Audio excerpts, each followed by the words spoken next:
So All right. we are live on YouTube, we're live on Facebook, and we'll be going live on Space as well as the All right. moment we start. Good. Okay, welcome everyone. Good evening, everyone. You're once more welcome to one-on-one conversations with opinion molders, people we consider their opinion very valuable in the nation called Nigeria. This series is a series titled The State of Nation to drive and deepen conversation around good governance and leadership questions within this country. Today, I have a man many of you know very well. He is a publisher, he is the founder, Sahara Reporters, and also he is the 2023 presidential aspirant under the African Action Congress. I have no other person than Omoyele Sowore with us here this evening. Good evening, my brother. You're welcome to Njenje Media TV. Thank you for having me once again. Good evening to everyone out there. So, thank you very much, Sowore, for agreeing to have this conversation with me. I would kick off by starting. Let me start with what everybody might be aware that happened to you recently. We woke up about 3 weeks ago, and all we heard was that Sowore has been arrested once more. And eventually, you appeared and said that that ordeal was as a result of an individual many would consider a socialite in the person of Ned Nwoko, that he was behind your deal. Now I have you here in this one-on-one. Can you tell us more regarding what happened between both of you? Well, I never met Ned Nwoko before, but about 3 months ago, he sent a publisher of a news, an online news platform, who used to be with his Sun magazine. His name is Eric Osage, to reach out to me that he wanted to meet. And I've never told anyone this before. I'm revealing it for the first time on your show. I told Eric Osage that I do not meet people of questionable character. This was followed up by Eric Osage's editor. I don't remember his exact name. He called me on my way from a protest that Ned is very interested in meeting me, that Ned is very influential. He meets with police officers, army officers. If you go to his house, you can find a space there. And I reiterated the same thing. I do not want to meet with Ned Nwoko or anyone for that matter who is politically exposed. So it turns out, as he later told me, that he said he wants Sahara reporters to stop writing negative stories about him. And I told Eric Osage and his editor that I do not control what Sahara writes. And if I was even controlling that, it will conflict, in my own case, to meet with people that have been reported on by Sahara reporters. And so I don't do these things. So that was last I heard about that meeting. They were pained by it, apparently, that I refused to meet Ned Nwoko in his Abuja mansion to discuss how to kill stories about his activities. So next, I heard that one internet influencer or Instagram influencer, Jaruma, was arrested by Ned Nwoko. And I, of course, weighed in to say that this is wrong to arrest people for freely expressing themselves anywhere, whether it's the internet or whether it's online or offline. But before then, let me say that while I was in detention in 2021 January, I met a lot of young people, boys or men, who were detained at the FCID, that's the Federal Criminal Investigation and Intelligence Department, put there by net, and what they do is they arrest them, frame them up for all kinds of crimes, take them to court, get long adjournments, and they're detained in in Kuje prison. When I spent a night in Kuje prison, we also met a lot of his victims. And I started asking myself, who is this Ned? And how come he has so much influence within Nigerian police to put people away in prison? And Jaruma's ordeal confirmed that to me. When we put a lot of pressure on him over the Jaruma case, Jaruma was released. But I heard he was really upset with me. So one day when I was coming out of the Federal Court of Appeals in Abuja, I was waylaid by trucks of plainclothes policemen and uniformed policemen. They said I was under arrest. I thought I was being arrested by the DSS.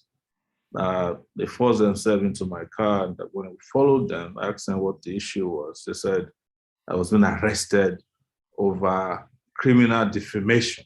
And I said, by who? They said it's defamation of Ned Nwoko.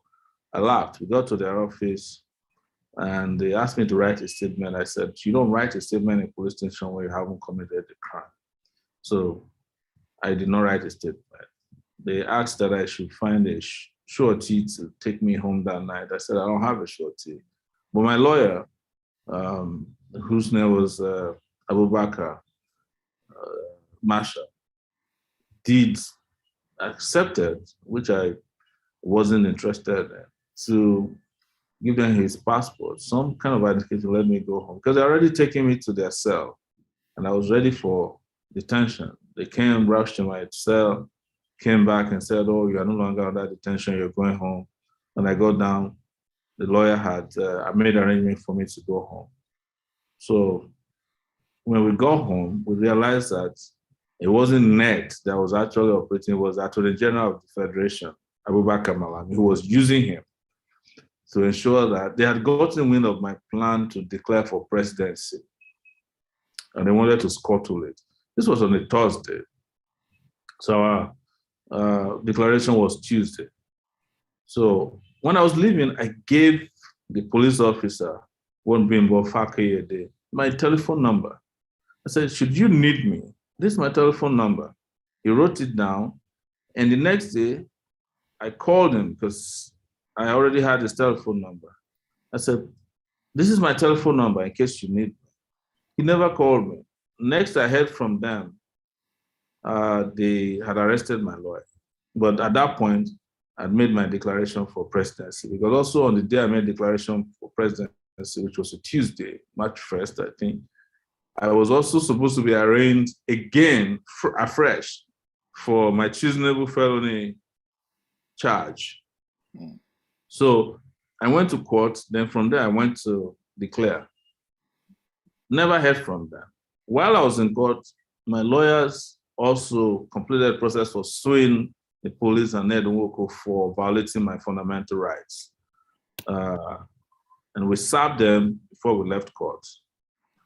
So this is just to tell the full context of the story. So they arrested my lawyer. And before the lawyer could say Jack Robinson, they had sent him to prison.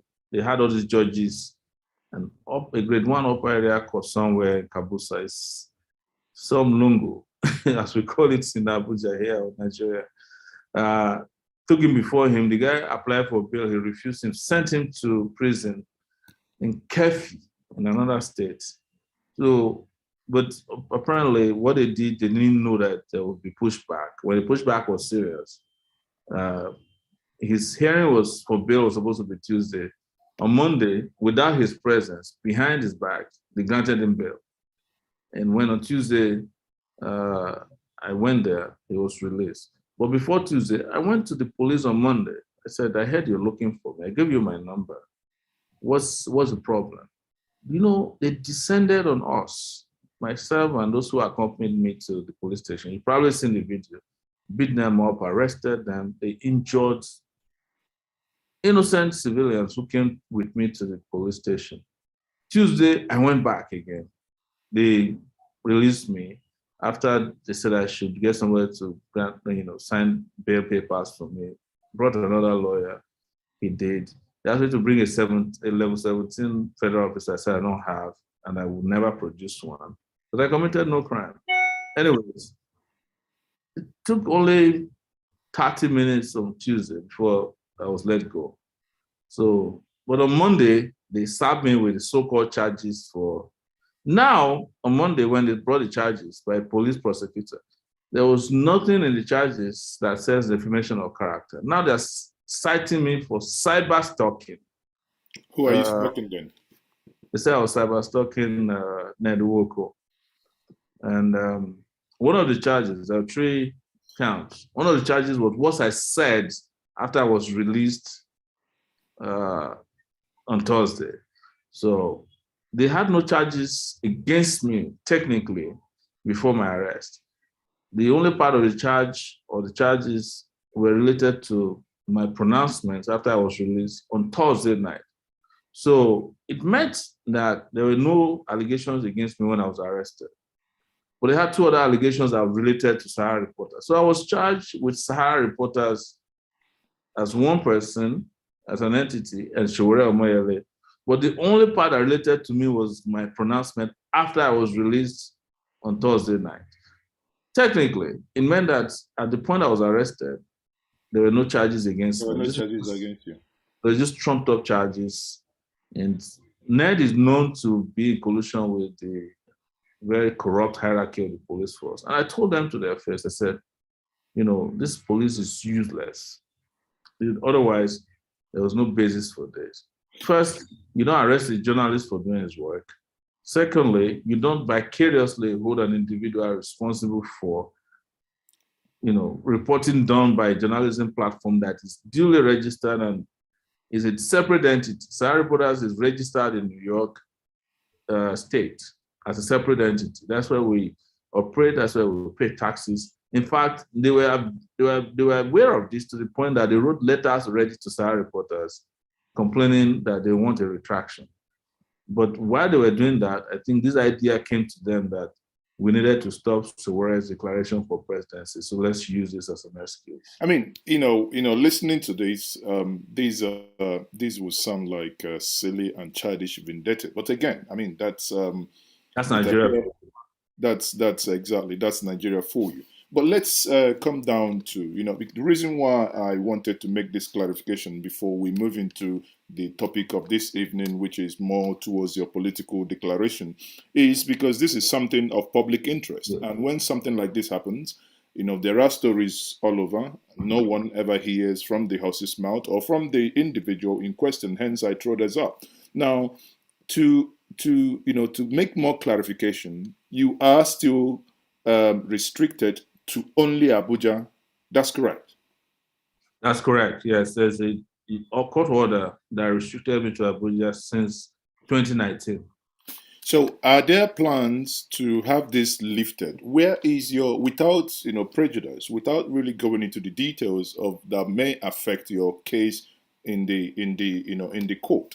Now, are you able to tell the public what is the status of your case today? Because every time I see you live, you say you're going to look, you go into court to know about your case. And what is the update? Where is it today? So there's technically no case against me at this point, because the last time I was in court, which was March 1st, when we got to the court, we found out that before then, the judge who was originally handling my trial, Justice Ijoma Ojukwu, who is responsible for this, restricting me to Abuja, has handed off my case after she was transferred to Calabar. She was offered an opportunity to continue the case. She refused. I think she realized in the middle of it that this was a scam or a sham. So the case was transferred to another judge by the name Justice Egwatu. Egwatu, upon arriving on March 1st, told us in his courtroom, he sent his registrar to tell me that he's no longer interested in the case. He has asked the case file to be transferred back to the chief judge. So please, I'm not the one handling your case. They told us that it's been transferred to another judge, Justice Nwite. I don't know his first name. Mm-hmm. There's a new judge at the Federal High Court in Abuja. But interestingly, the judge was nowhere to be found on March 1st. He didn't sit. And we didn't provide any new dates for my trial. So this case was supposed to start afresh, what they call, in the legal terms, it was supposed to start de novo. Nobody, in my view, was willing to take the case, except this Justice Nwite, who we have not met. So technically now, there are no charges pending against me. What is there against me is this bogus, very inhuman restriction to Abuja, which was as a result of a pronouncement made by the bail conditions imposed on me by Justice Ijoma Ojukwu. So otherwise, no case pending as we speak, because I've not been properly charged by and before any judge again. No, I've not been rearranged as it should be. And this So, is on for almost 4 months now. So you don't have any case, as it is in your words. Technically, no. Yes. Technically, and yet you still, if you do not have any case, then what is restricting you then from leaving Abuja? Well, the other aspect of it was that we went to the Court of Appeal to ask the Court of Appeal to remove the restrictions on my movement. And that case has been heard conclusively. But what the Court of Appeal in Nigeria does is when they finish hearing a case, they will assign a date to the case by informing the lawyers. So they reserve what they call a reserve judgment. The judgment is not reserved, but they haven't told our lawyers which date will be the date for final judgment. So we're confident that the Court of Appeal will do what is right and just by removing the restriction of movement imposed on me, unjustly imposed on me by Justice Ijoma Ojukwu. Okay. Now, we talked about this restriction that you basically suffering now. And at the same time, because you've been restricted to Abuja, you declared for 2023 in Abuja. That's correct. If this restriction continues, how do you intend to pursue the presidential campaign? I want to speak to what you call prejudice in the case. But what I know is that if the restriction is not lifted, I might have to take steps to ensure that it is lifted. And I do not want to disclose what steps I intend to take. But I cannot, as a citizen of Nigeria, be unjustifiably and unjustly restricted perpetually, especially when there are no pending cases. So these conversations are going on between me and our attorneys handling the case. So, but in the meantime, the declaration has been made, and it was probably the most popular declaration made by any presidential aspirant aspiring to lead Nigeria starting from 2023. We had a hall in Abuja that was filled to the brim, and there was an overflow outside. Of course, we had to use third parties to rent the hall, otherwise they wouldn't let us use the hall. And when they found out it was me, they switched off the AC in the hall. But people stayed for hours just to ensure that this was done. But this is tough for history, as you know. When you're dealing with dictators and violators of rights, political and fundamental rights of citizens, they could go to any level. But we're confident that the Court of Appeal will give us a date soon and make a ruling or give a judgment over the legality or otherwise of my restriction to Abuja. But if they don't, there are more than one ways to also campaign. COVID taught us a big lesson about how to operate without physically moving. Yeah, sure. That's just one aspect of it. That the others I won't disclose at this point. Okay, so if you talk about campaigning, and if we come back maybe on this restriction, then the question then will be again, who within this government? Because when we say government is a general term to define who the people governing right now. Who in this government do you think have the interest to continue, or rather for this restriction to continue and not to see you go to the field and do your campaign? And why do you think they have that fear of you even venturing into campaigning and to become the president?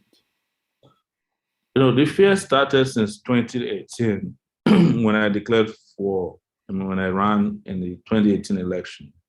You remember during that period also, they ensured that I was not allowed to participate in debates.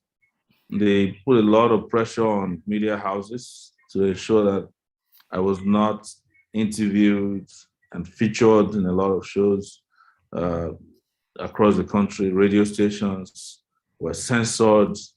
Uh, in some cases, when they would interview me, they would make sure that it was not a live interview so that I could not fully express things they were afraid of.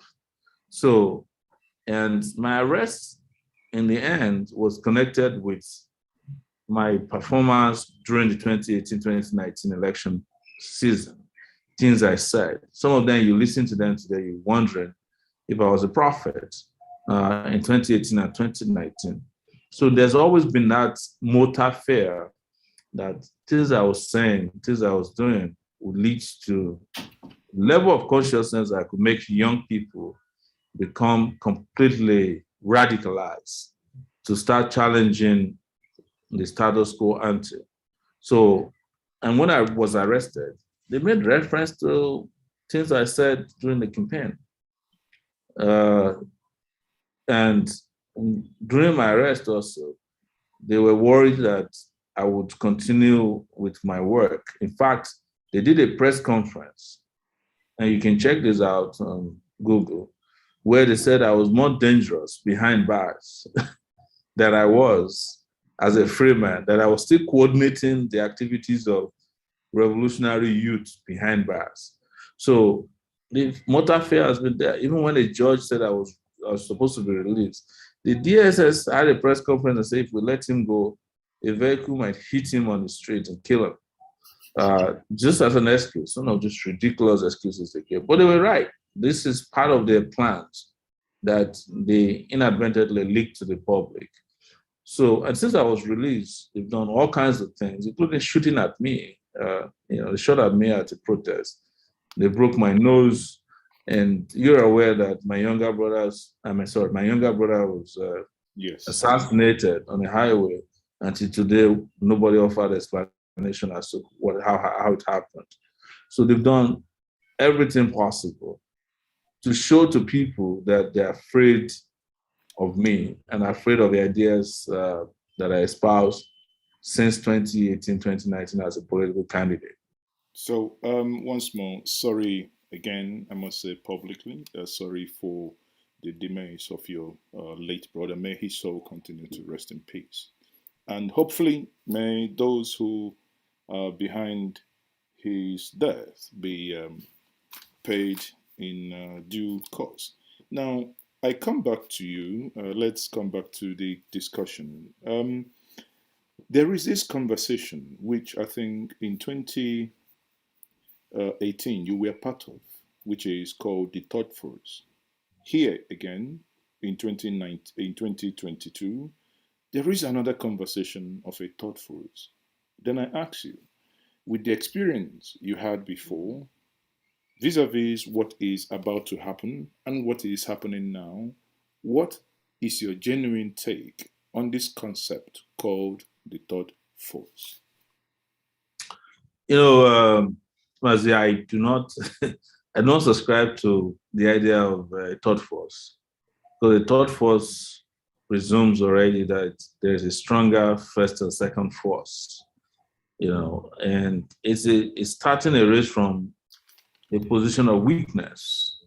If I'm going to the Olympics and I start telling you that in 100 meters, I'm going to be the third, I'm going to be the third person, why would you be excited at my race? If, that means I've already given up that I can't take first or second. It's a competition. Nobody should come to a political competition calling themselves a third force, because it presumes already that there are stronger two other forces ahead of you. But but reality, you know, if That's why I'm reality, not part of this kind of conversation. I want us to go to this political context, knowing that the major legacy parties that failed the country speak to things realistically we can do for the people of Nigeria.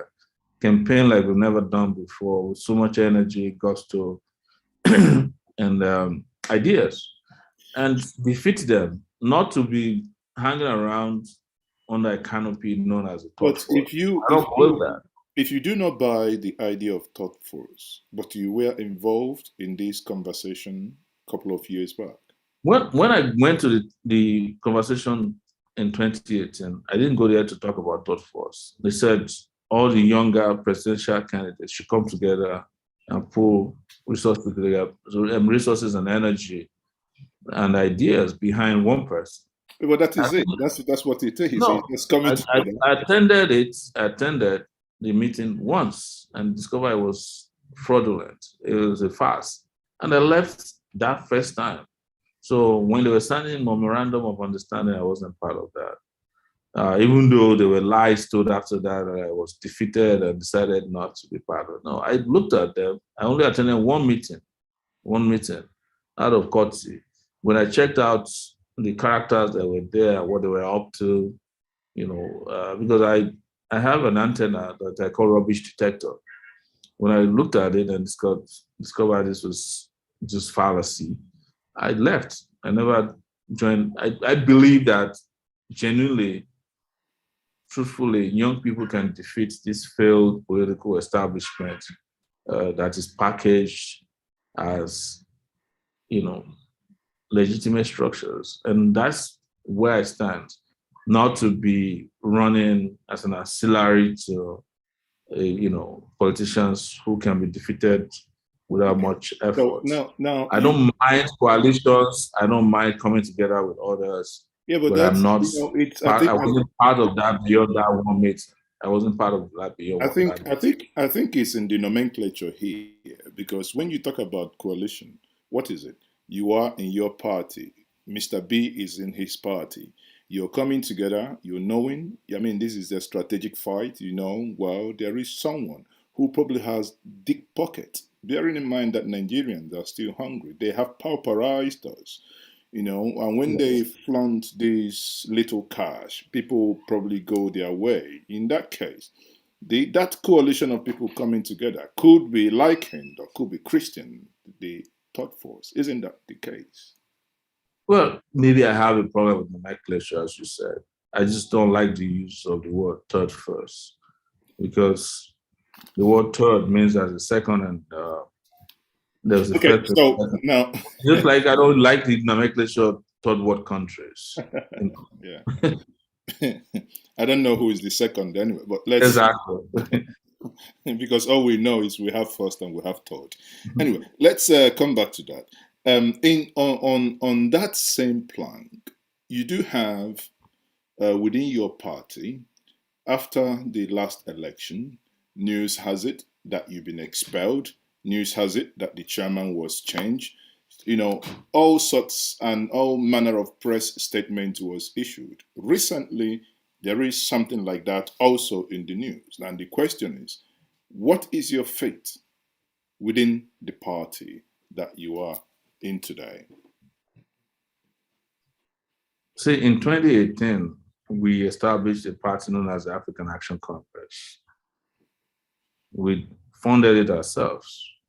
And as a democratic platform, we brought in all kinds of interests, mostly young people. But as soon as the elections were over, and the way we're challenging the Nigerian government, and which is natural with them, they sponsored a particular character to start, claiming that I had been expelled and other members of the party had been expelled. I was actually on a Delta Airways flight from Lagos to the US when I heard that there were live programs on TV in Nigeria. So imagine this character who used to be one of us, like the rest of us, dead poor, suddenly is capable of live streaming, going live on at least 5 Nigerian stations to say that Sowore was removed. Bearing in mind that it takes about 5 million naira to stream anything live, to go live on any Nigerian station. 5 stations is 25 million naira in one day. That tells you a story right there, that it's something behind them. And that was the government. And when we challenged them, they went and got a judge. The same judge, by the way, who recently removed Umahi, is the same judge. That judge is known as wicked judge in judicial circles. And so the judge said we had been removed. Sorry, say that again. That judge is known as what?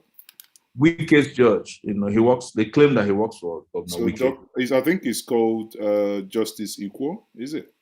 It's just in Yangekwo. But in judicial circles, he's known as a Wike judge, Governor Wike of Rivers State. So Wike visits him all the time. Yes, he's the one who removed Umahi for changing his party, same judge. So he's known for doing Wike's biddings. And a lot of cases relating to me that appeared before him, he declined them because he knew he couldn't handle my cases without getting into trouble. And now 3 cases. Again, I'm revealing this to you for the first time on your show. So he was the one who did that. And the reason was that our party, our candidate in Rivers State got involved with APC, which we completely denounced. And Wike was defeated in whatever arrangement they did. And he reached out to us that he wanted us to be on his side. We said, no, we don't do deals.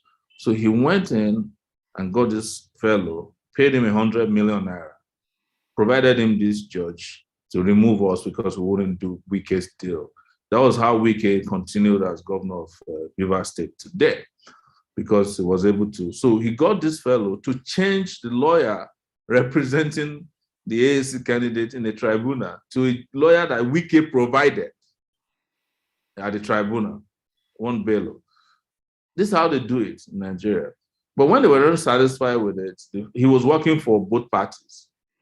When they discovered that he wasn't effective enough, and when we challenged him and the members said, no, you are not taking our party, that was part of the reason why I was arrested. And while I was in detention, he went and held a convention in Imo State without any member of the party. The convention was also streamed live to say that he's a new chairman. When I came out of detention, we challenged him. And when I came out of detention, we were able to participate in Ondo election, local government elections. But still, INEC being another corrupt organization that is being used by the federal government was giving him recognition. But when you talk about the control of the party, we are totally in control of the party. But as it is, yeah. So you do not envisage a situation whereby after, in the next couple of weeks, we might wake up and read that again, officially, the court has affirmed that Sowore is not a member of this party. In that case, putting a nail to your question. It's not possible to say that I'm not a member of the party. We have approached the Court of Appeal for the sake of resolving the legal part of it. It's both political and legal. The political aspect is a battle they haven't been able to win, and we intend to keep fighting INEC over that because they're fraud that led to this. In fact, when the INEC lawyer came to the Court of Appeal, they admitted that the lower court had no right to intervene in internal party affairs. INEC admitted in their own court filing that both the lower court and themselves had no right. But regardless, that the Court of Appeal should not get involved in the matter. But the court will decide that. But it's a political matter for us, and our members across the country, in their thousands, if not millions, are willing to confront INEC. Our position is that the INEC chairman, Mahmoud, who is now the person there, should not be allowed to conduct elections any further. This man has never conducted a free and fair election in Nigeria. In addition to so many of his members and commissioners who are now officially known as members, who are officially nominated and a card carrying members of the APC.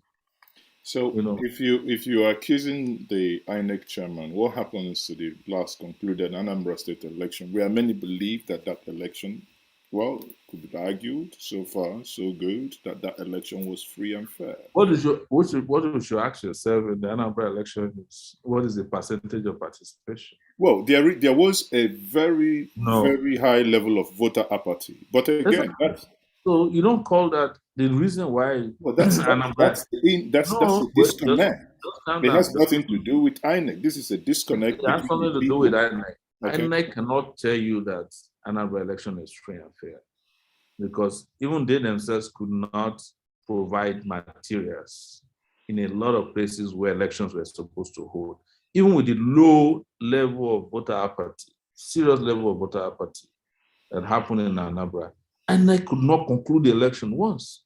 They had to do the election twice. Well, Even though, you know, again, no, you yeah. know, there are So some, there are some, the there are fact some. that the fact that the election produced an outcome that is favorable, not favorable, maybe acceptable to a majority, doesn't mean that elections are free and fair. You understand the conditions that have to be met for an election to be free and fair.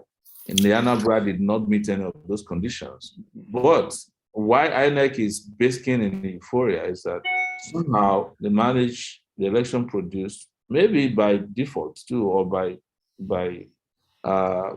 their own making, an outcome that they know will not upset the apple cart. One day we'll find out why, but that's not an election. An election in which people did not vote is not an election. Well, again, I think it's a general problem with the Nigerian So society. that tells you on the capacity and the capability and the credibility of the umpire that they couldn't provide even electoral materials on time, and in many places in Anambra, even in places where there was no crisis, INEC failed totally because, as you know, a lot of the ad hoc electoral officers who were appointed by INEC resigned en masse because of the crisis related to IPOB in Anambra State.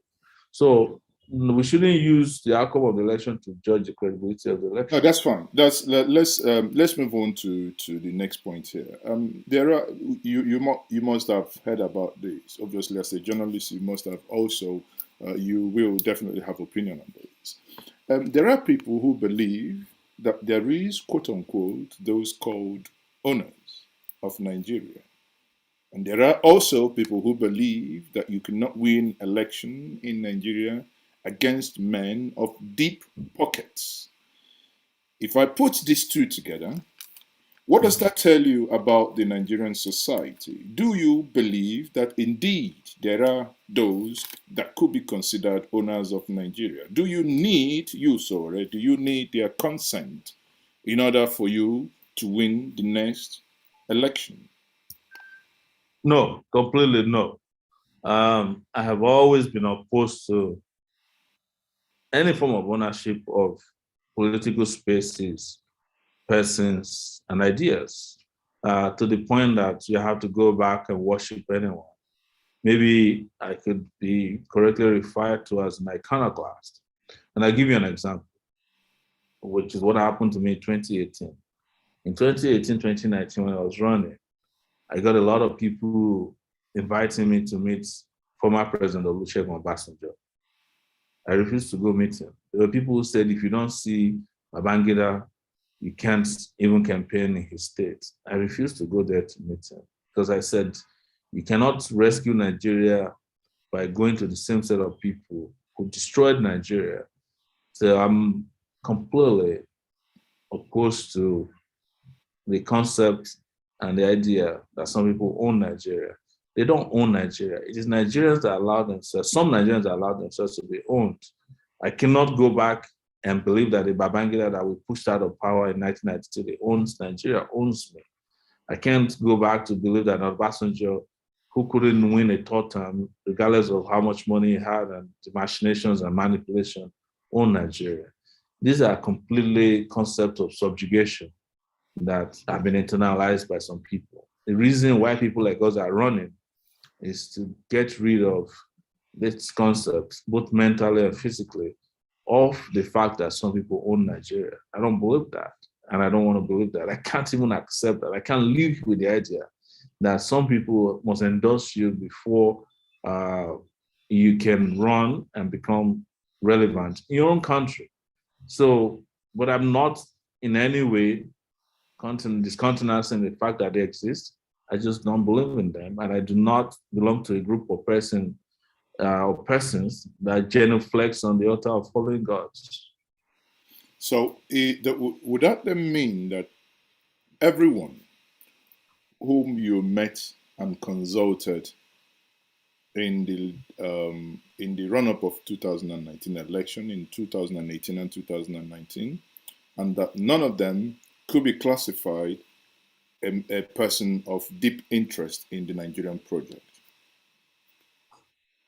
That would be correct. None that I know of was consulted based on this concept. In fact, you remember that one of the big issues I had during the 2019 election was my refusal to go to big churches, to allow pastors or imams to place their hands on my head and kneel before men. Uh, I once attended to a traditional ruler in Yoruba land, Yoni of Ife. When he kept me waiting for 3 hours, I told him that it was wrong to treat anyone like that. And I refused, as a result, to participate in palace rites. I was tear gassed and beaten up and almost killed in his palace because I refused to uh, participate in those derogatory and demeaning and dehumanizing rights in his palace after keeping me waiting for 3 hours, which I'm sure he wouldn't have done to some of the owners of Nigeria that you're talking about, because they're the ones who put him there. So subsequently, I did not go to palaces because I realized that it's a waste of time. Most of these traditional rulers have sold their soul to the owners of Nigeria. Sure. Nigeria I'm looking for is a Nigeria where everybody owns every piece of the country, not the ones owned by a few oligarchs. Mm. Now, in line with that, then I would want to, know what is your strategy in beating those that many Nigerians, you and I, and many others could consider men with deep pockets. And when we say deep pockets, our money that they've commingled and they are now using it against us. What is your strategy in dislodging them and getting yourself One elected? of the strategies I used in 2019 was, just crowdfunding, and you find out that some of them are trying to What? stop that crowdfunding. Did it Crowdfunding, work? Did it yeah, work? it did work.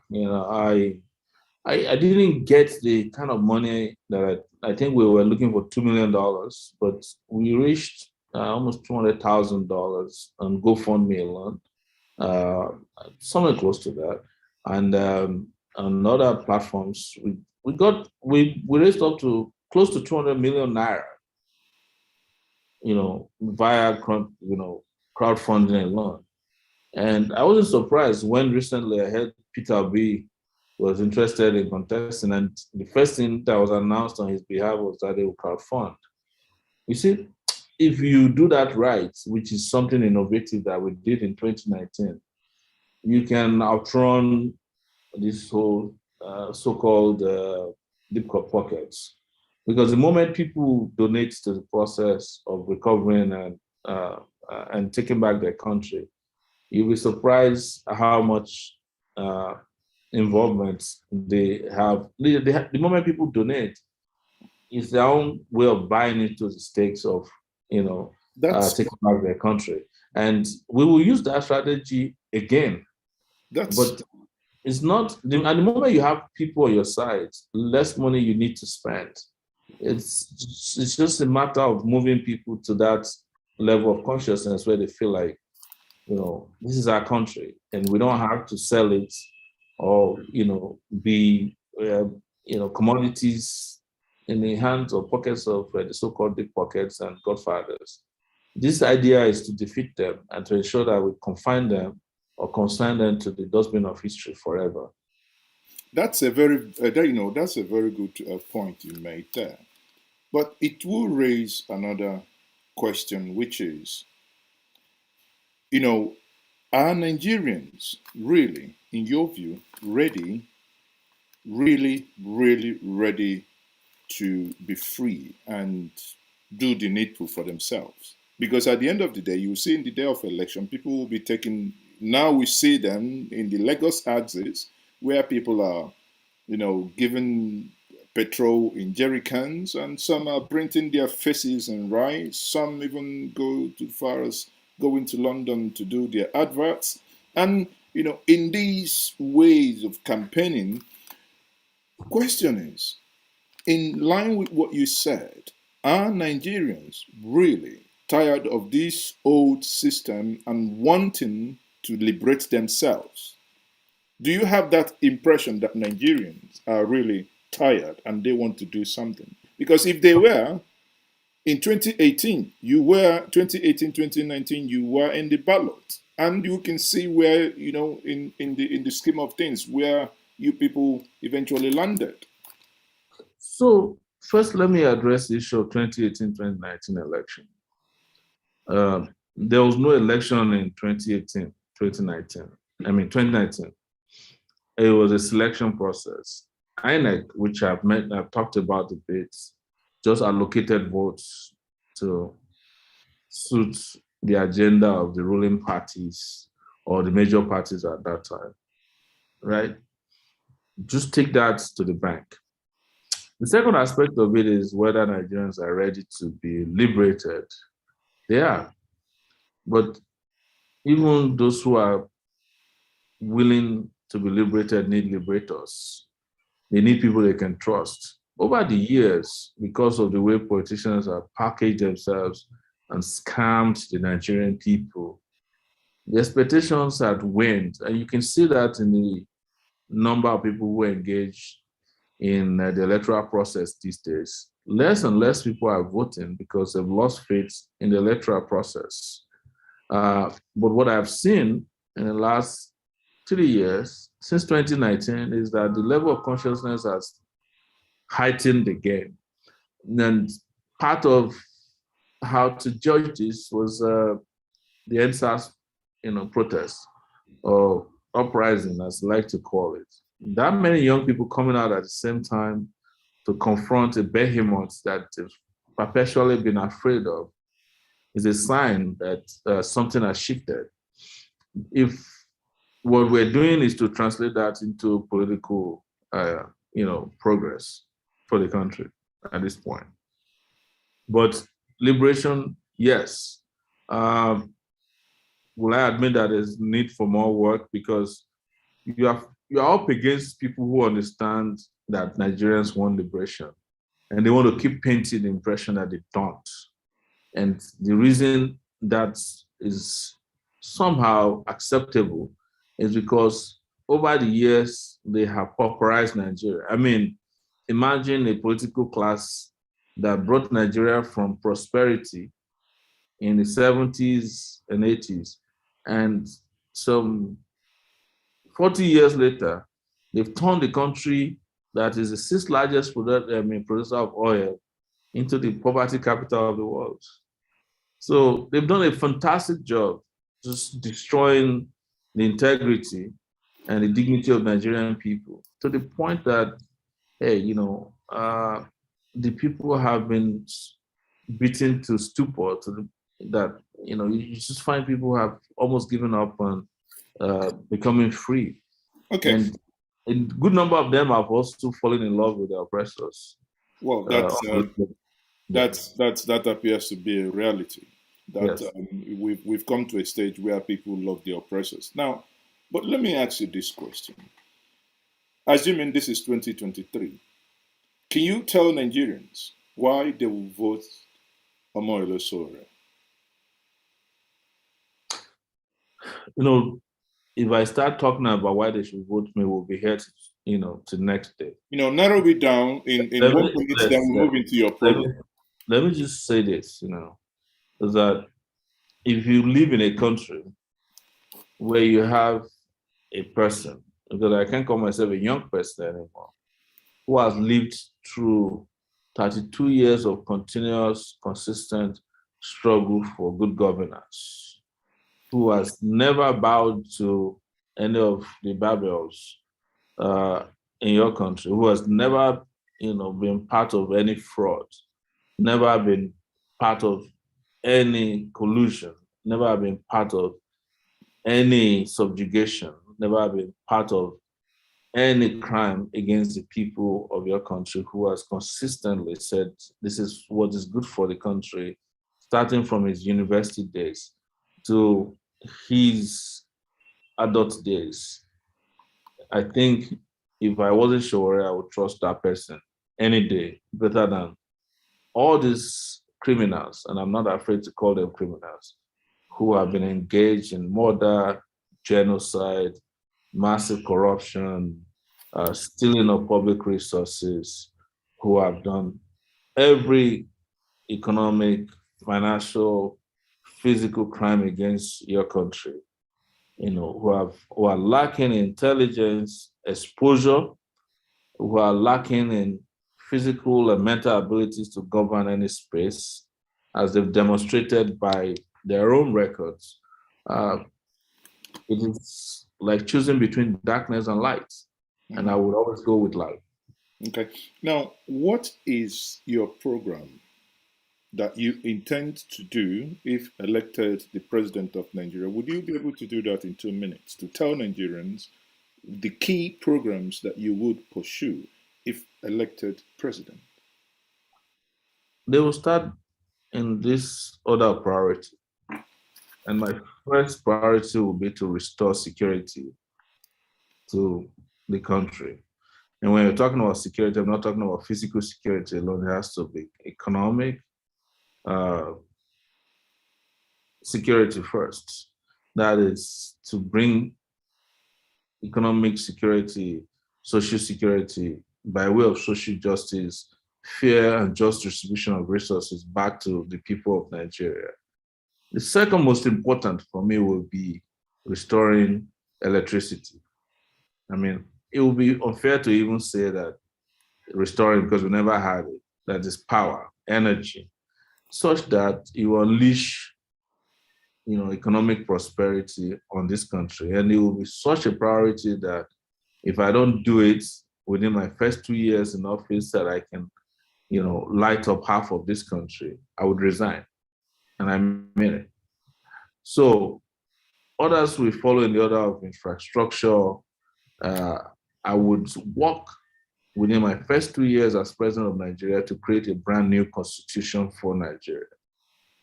And that constitution would include such difficult clauses as a referendum.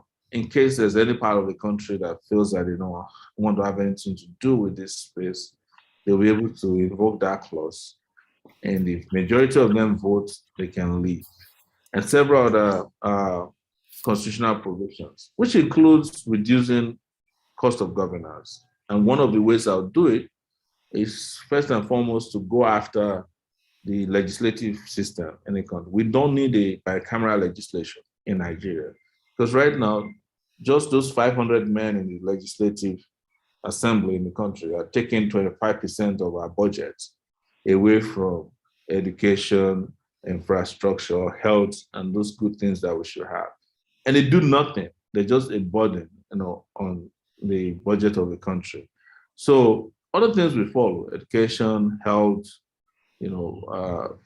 sustainable agricultural system. I will invest a lot in the technology, in the tech space, so that our country can become a tech hub. You know, So, yes. Sorry, I'm sitting down here listening to you. It sounds like what in the days of my parents, and now as a father, what we've been hearing every day, the politicians will tell us that electricity, water, as people jokingly say, I will fire everybody, I will electrify everybody, blah, blah, blah. Now, but let me come down to nitty gritty. On security, I take you on this.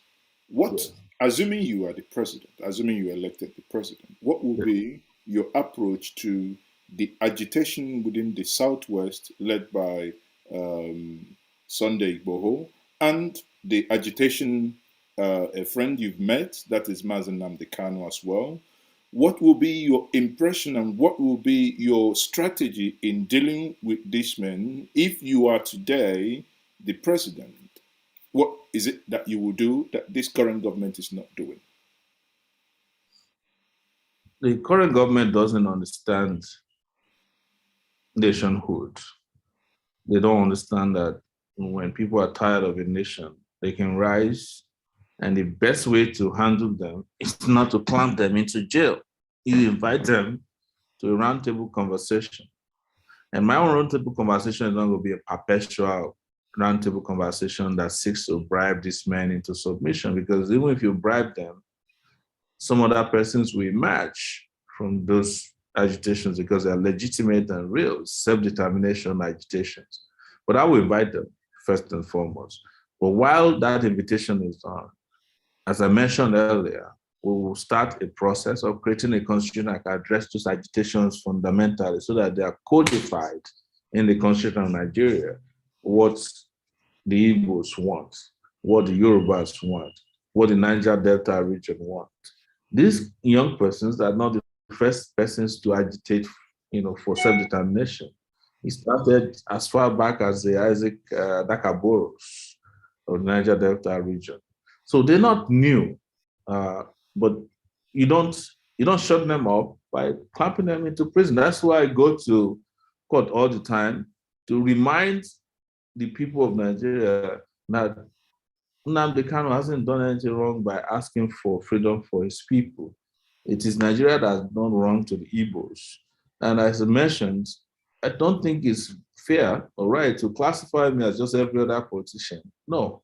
In fact, I hate to be called a politician because the things I'm saying to you are things I understand deeply and fundamentally to the point I understood them. That's the reason why I took my time to meet Nnamdi Kanu in New York City. We met, I sought him out. I couldn't ignore the social aspect of, the social movement that he's leading.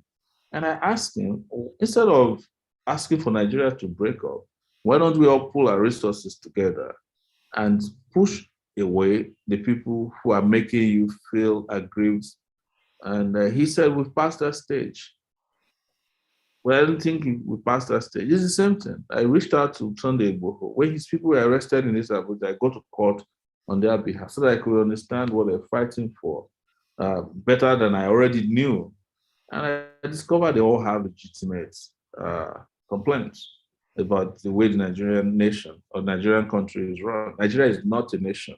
I would not lie to you. But now, Yeah. especially the So, Southeast. but the problem cannot be resolved without having it codified in a document known as the Constitution. That's why I said within my second year in office as president, we moved towards creating a brand new constitution for Nigeria that will have the imprimatur of all the components, all the component parts of Nigeria in a conference.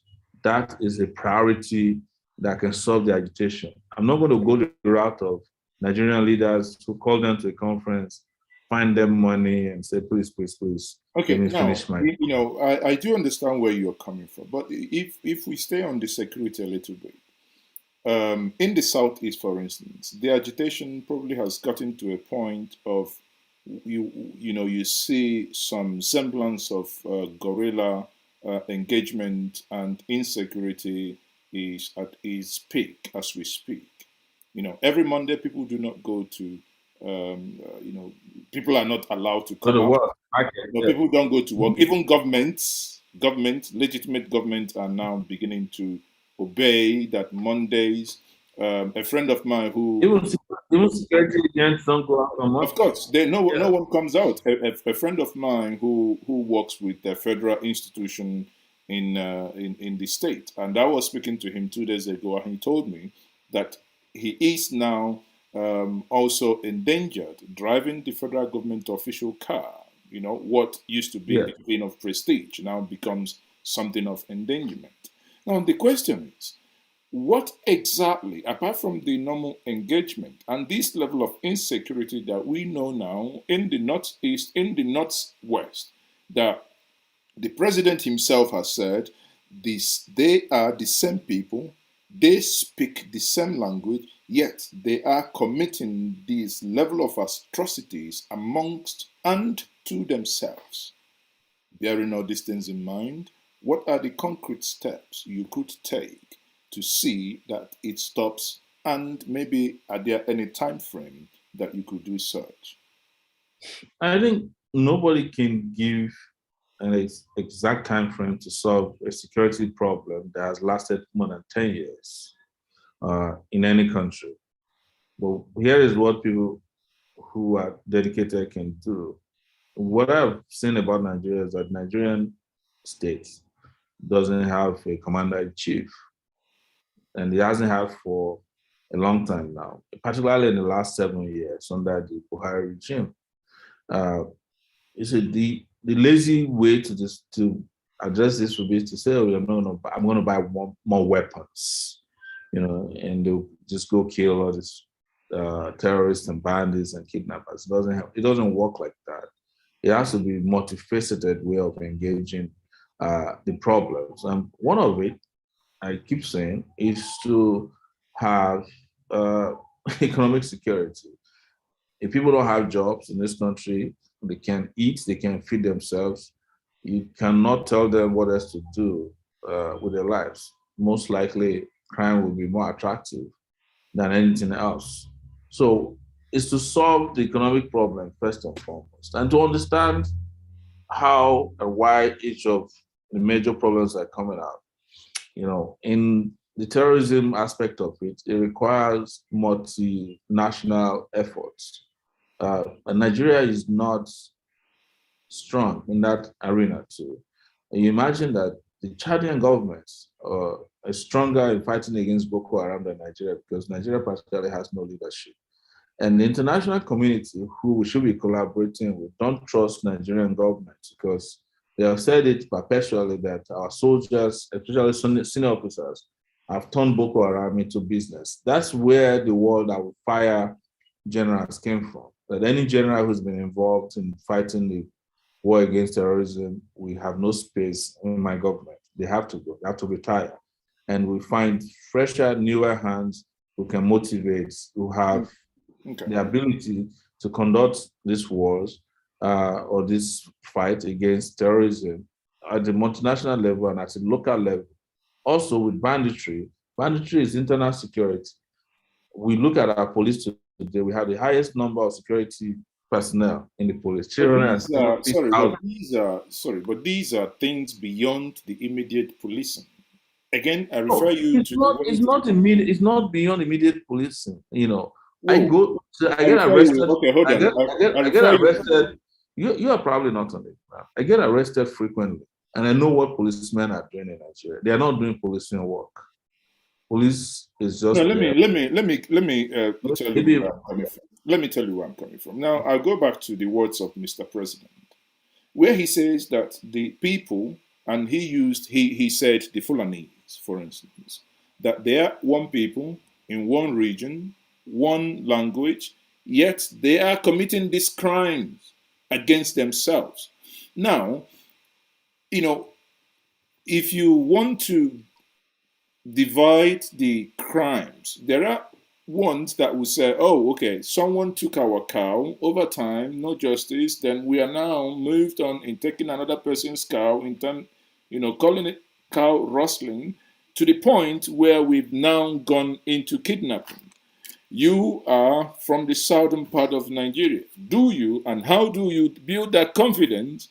A people that have lived together in generations are now perpetrating crimes against themselves. How would you be in a position to solve that crime? Is what I've said. That's why I said it's multifaceted. So there are some of these issues that can be resolved by proactive peace building, confidence peace building, processes. But there's also immediately the need for law enforcement to do its job. You cannot have conniving law enforcement officers fighting against crime. You can't have people who should be fighting and curbing crime, carrying bags and food for madams. I give an example all the time. I live in Abuja, sir. I don't live in the main Abuja business district. But if you walk into the business district where the rich men live, you will not find less than 10 policemen every building, from building to building. They are protecting VIPs. And these are the policemen you need to curb crime, to fight crime on the streets. They're not doing their jobs. I'm not saying that the issue is as simple as that. I'm just saying it's part of the problem. So you have to face this in a multifaceted way. I want to see the army do protection of the territorial integrity of Nigeria. I want to see police do internal policing work. But you can't police Nigeria if the police is more interested in arresting a Sowore for defamation of character, spending all their energy, wasting their time, whereas terrorists, bandits, kidnappers are roaming free. You cannot go from here to Kaduna. This is less than 2 hours drive and feel safe. And it is not because Kaduna and the terrorists or bandits are more powerful than the Nigerian government. It is because Nigerian government and the police are not interested in policing those roads because it brings them no profit. It brings them, so they don't have interest. So there's a breakdown in the command structure of our security agencies because there's no commander-in-chief who is out there ensuring that people are motivated, there's discipline, there's training, and there's adequate funding for their work. And the funding that is going into policing and security work is being embezzled by the top echelon of the military, including people in the presidency. These are things we know. Until these things are addressed with a leadership that is capable, you are wasting your time. It's not that there's no country in the world where people don't turn on each other. London, where you live, there's a knifing crisis, where people in the poor areas, in the ghettos of London, are maybe not even in ghettos alone. They are killing themselves with knives every night. Do you sit there and just say, well, because they're black, or because it's blacks killing themselves, you don't do anything about it? You first of all understand that it's a crisis, and you move into those neighborhoods with multifaceted strategies. Even in the UK, where this knifing crisis is a problem, knifing being my own invention, so nobody comes and say there's no word like that. So there are police officers who are community police officers who are talking to the youth, who are introducing sporting events, who are doing peace building, confidence building. And there are police officers who are also hooded, who are ensuring that they are collecting knives, stopping and searching people. So it has to be a combination of all of this. Sure. Tell me where in Nigeria that a leader of Nigeria has been to the war front in the last 2 years or 3 years. No. Anytime there's crisis in Nigeria, Buhari runs to you guys. It's probably at the back of your house as we speak now, enjoying himself. And all the governors in Nigeria have moved to London because Buhari has moved to London. That's not how to run a country. We're talking about a country run by real leaders, real ideas. It doesn't mean that these ideas will automatically solve the problem, but the problems at least will be tackled, and will be tackled with zeal and focus and the great intention to ensure that problems that are festering don't fester. The reason why I'm telling you this, that terrorism or banditry wasn't Nigeria's problem. Some 10 years ago, it was Niger Delta region where all the militants were up in arms. Our oil exports were cut almost by half. But how do we solve the problem?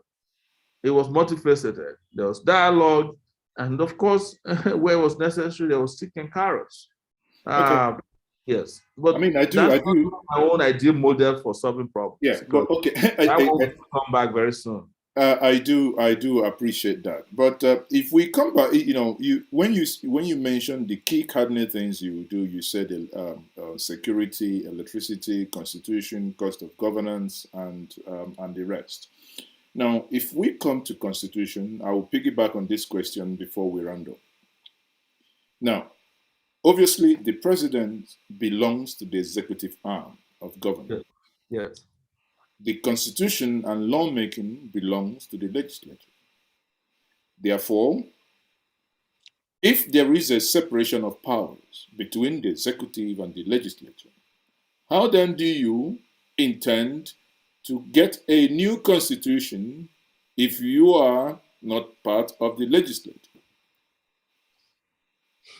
See, the issue of creation of constitution, a new constitution for Nigeria, is a national emergency.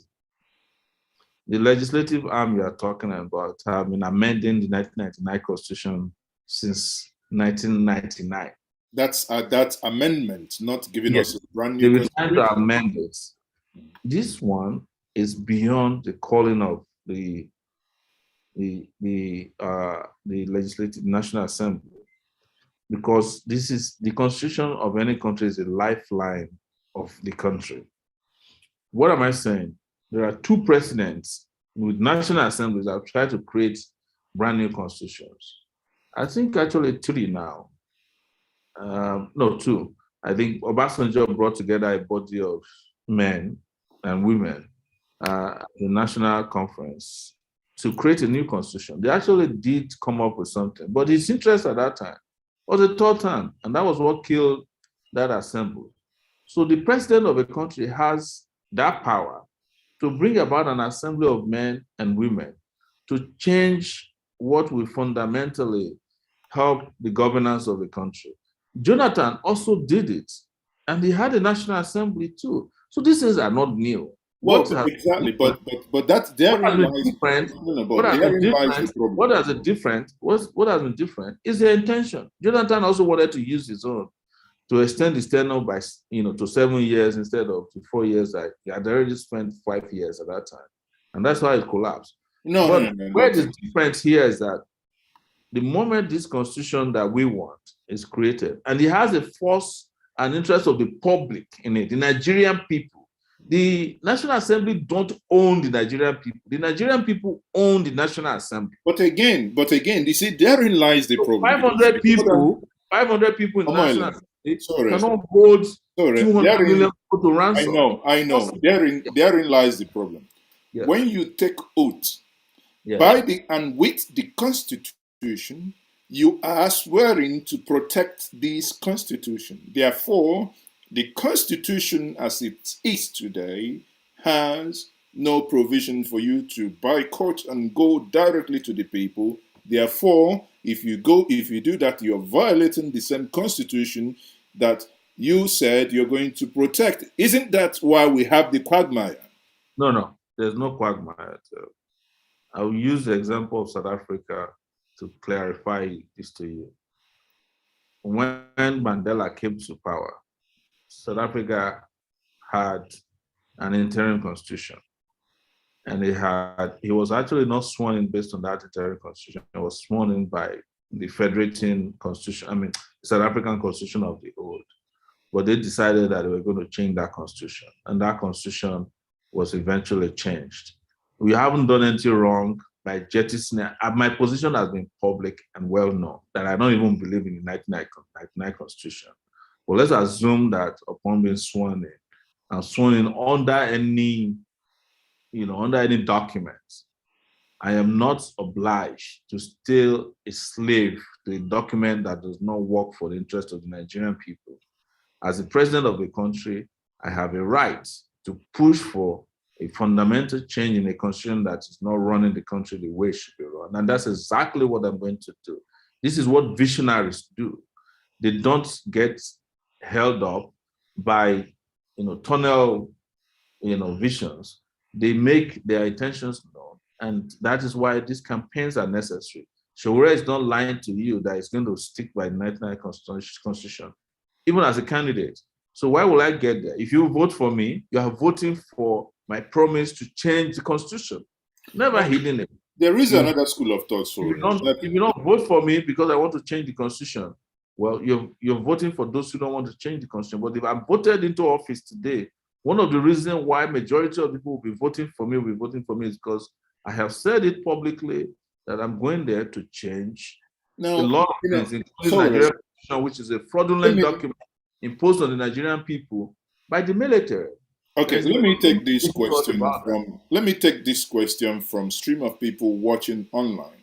Yes. And this question is in line with what you've just said. You mentioned before that Goodluck Jonathan, had some, input. Again, it's debatable if the whole point was for him to extend for another 2 years, which, if he had won that election, would have been a 4-year tenure. So that analogy or Well, that, he made it clear that he would have preferred not going for an election. well, And but that eventually constitutes he did. the He, document that was prepared in 2014, I think so. The document that was prepared actually had a provision for a 7-year tenure, in well, which that case, if he was had been no, no, adopted, that was he that wouldn't have was needed to go to the election.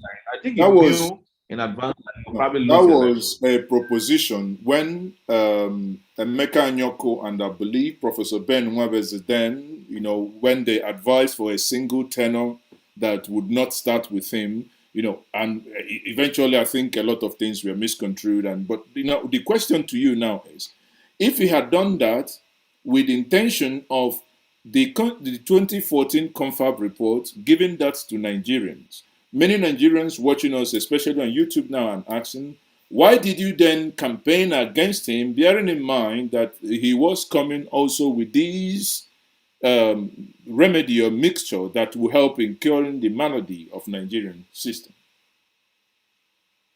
I campaigned against Jonathan based on his corrupt activities, and those were documented over time, and those have been validated now.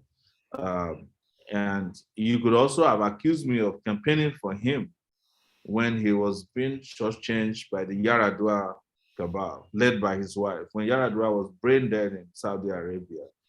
And you could accuse me of campaigning against Obasanjo's third term, even though he too had a constitutional conference that supposedly was supposed to change Nigeria, but the agenda was third term. So I did not campaign against Jonathan based on his so-called constitution, which he wanted to bring about. I campaigned against Jonathan, if you call that a campaign, based on his character as a man who should have changed Nigeria for good. We were selling a barrel of oil under Jonathan for $140 per barrel, almost throughout his tenure. It wasn't less than $100. But what did he do with his minister, who is now stuck in London? They stole and frittered Nigeria's wealth that could have brought about progress and prosperity. So if people like their tips better than other tips, it's not my problem. I don't like people who steal national resources and fritter them away.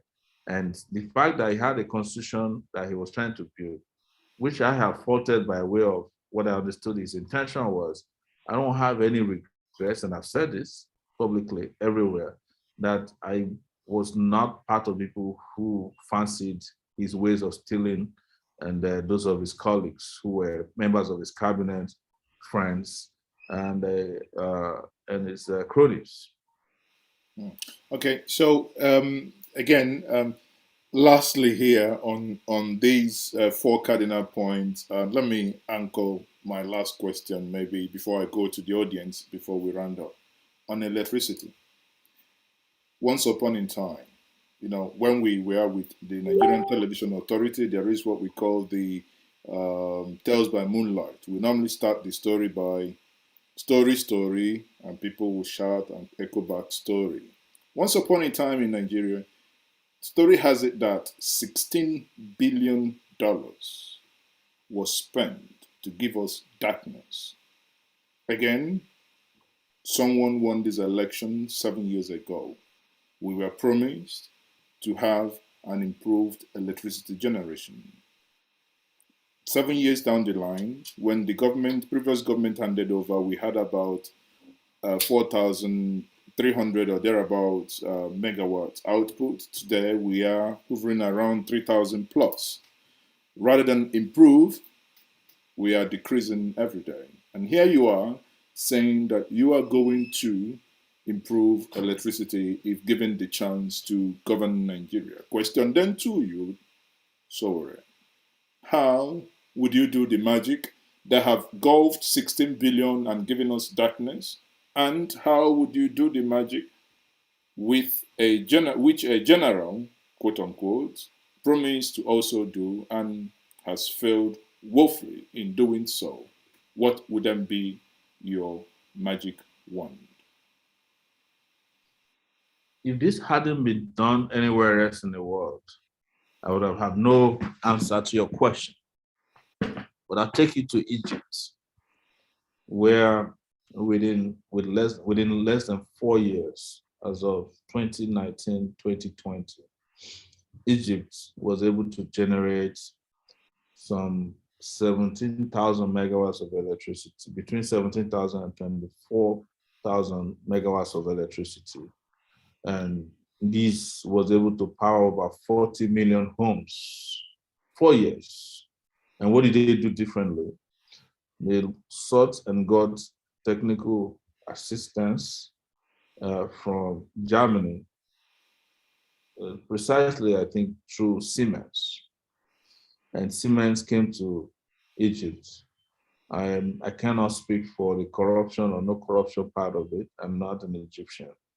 And it went to work using a mix of energy sources. One of it was gas, solar, and hydro. Went to work, built generating plants that put Egypt ahead of Nigeria within 4 years. As we speak, Egypt is also building bullet trains. Morocco is doing the same thing. What happened to Nigeria? Abba, now late, also went to Germany, brought them to Nigeria, and had a conversation about how to increase power generation in Nigeria. It turns out that it was a fraud. How did we know?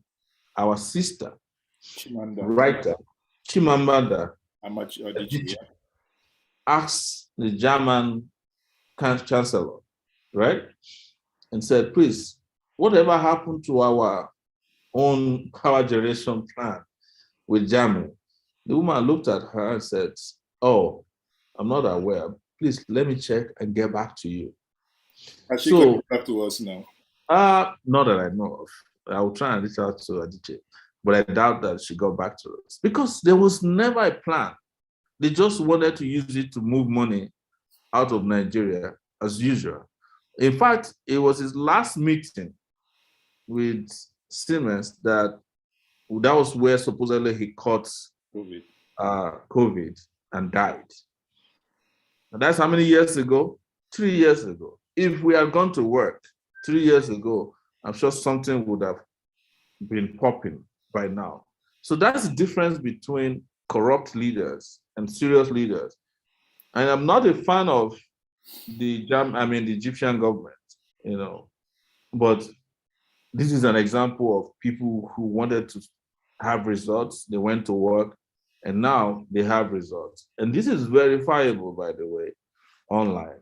And it took them, I think, $14 billion to get to 24,000 megawatts of electricity. Contrary to what you heard, as of tonight, as I'm talking to you, Nigeria is only producing 1,700 megawatts of electricity tonight. Most of Nigeria, the electricity grid has practically collapsed. Why? A place called Udopani, about 400 megawatts is collapsed there. There's Kwale, 400 collapsed. Geregu is not working. Omotosho in Ondo State is not working. Afam is not working. This is because why? The distribution companies, when they get money, don't buy gas. They just walk away with it. That's why you see them buying jets instead of buying gas that will be powering this. Because why? There's no government in Nigeria. They will tell you that, we are privatizing. But when they sell national access to private individuals, they still give them money to run them. And when those people are supposed to run them with the money provided as subsidies and sometimes grants, all these bogus, they just share it with the government officials because they don't care about Nigeria or Nigerians. It is time for Nigerians to lift the costs. Vote for people who can be held accountable, who understand how these things work, and go to work on their behalf and stop giving excuses. And this is where people like me come in. We can make this thing happen. I can generate electricity not only by talking to Siemens, I can talk to several other persons, have the exposure. I know how these things work. I've traveled the world to about 30 countries, and I'm sure that is small compared to some of you who are watching and listening to me. And we know who to contact. We know how to police them. And they know, you know that when you are serious, they will take you serious. But when you are not serious, when you use a mannequin as a president, then they treat you the way your president treats you.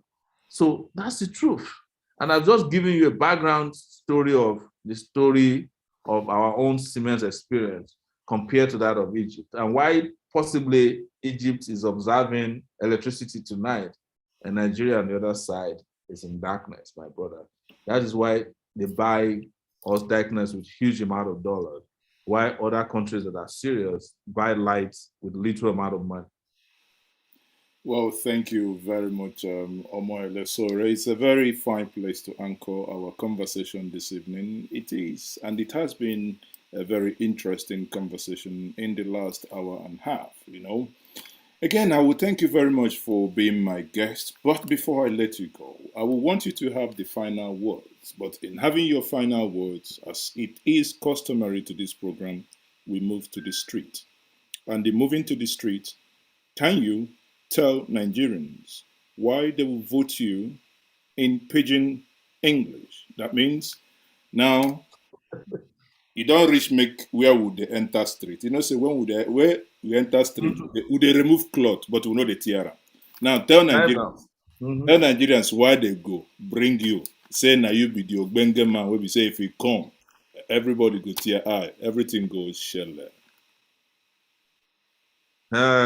My people, make I tell you now, it don't red though. It don't red for street for here. People they waka naked though. People they enter street, no food, road not good. Nothing they work for this country. Oh. Now we can't talk say we will look, oh, we will not deceive ourselves anymore. We will change jam for the people we don't destroy this country. And me, as you see me so, I be street boy. Oh. I grew up from Ondo State, Niger Delta area of Ondo State. I travel go America, come back, come look this country, say, no how, we man travel. Now home, now better pass. So now make me come back to Nigeria. Begin look these people for eye, talk say, for my own lifetime, now Nigeria go change. I not go be visitor for another person country for the rest of my life. I won't get country where myself I feel stay, where myself I feel die when I old, if they let me grow old. And I may come put myself out, say, me, Omoyele Sowore. Me, I won't show say chance, other opportunities there. And that this Nigeria where we did, we feel change and make Nigeria self they like other countries where most people they run go. Me, I don't want jackpot. I don't jackpot tire, come back home, come rest. But they not agree me rest. But speaking, we talk say, Mama not go rest. Instead not go rest. That's that one a good one. That one enter. But I no go still let you go because one of our viewer way there online now, Henry O. He get one question in line with the last conversation where the guy asked, I say, I no go let this one go. I won't make you chook mouth, put this one also for pigeon. He say, waiting your administration go do, whether you go engage in revamping of the refinery along with Dangote Abina sell you go sell them. No, they sell anything. The one where they sell, now we still they pay for it. So we go revamp the refineries, but not be the revamp where we say you will give revamp refinery, you won't repair refinery, you go give out to vulcanizer. If I did here, they mention the name where they give revamp project to, you go swear for these people. Now every day, I know in every day, I swear for them. Nigeria refineries will work because they allocate crude, give the refinery every day over 400,000 this night they give our refinery. But they sell them. They don't feel repair the refinery because they don't want to repair them. Look at Dangote way they talk about. He don't nearly finish your own refinery recently. Technology we did now, we say if we build big refinery, small refinery everywhere for Nigeria, but they know the interest. They just collect the money, they chop and they claim out. We go remember our refinery, we go make sure that our people they work for there. We don't go sell them because the one where we sell, give them like the power plants. Now we still they use our own money, they subsidize those power plants where we sell, give them. Even though they sell the power plants, give them for below the price where they even build them. Nigeria na crime scene, no. That's why me at the talk and say anybody with big state governor now, will be minister, even president. I don't want the boss to, but when they go to repair the prison we did now because they fit spend some time for inside prison and not be threats. Now the reality of what they take their hand cause and they must suffer. May I not just talk past like that, Smaga. Thank you very much once more, Omoyele Sowore. It has been an interesting conversation with you on this series known as State of the Nation series, a one-on-one with Omoyele Sowore. Thank you once more. He is the publisher and founder of Sahara Reporters and also 2023 presidential aspirant under the African Action Congress. Omoyele Sowore, thank you once more. Thank you very much, my brother. Thank you. Have a good night. You too. Luta continua. Revolution now.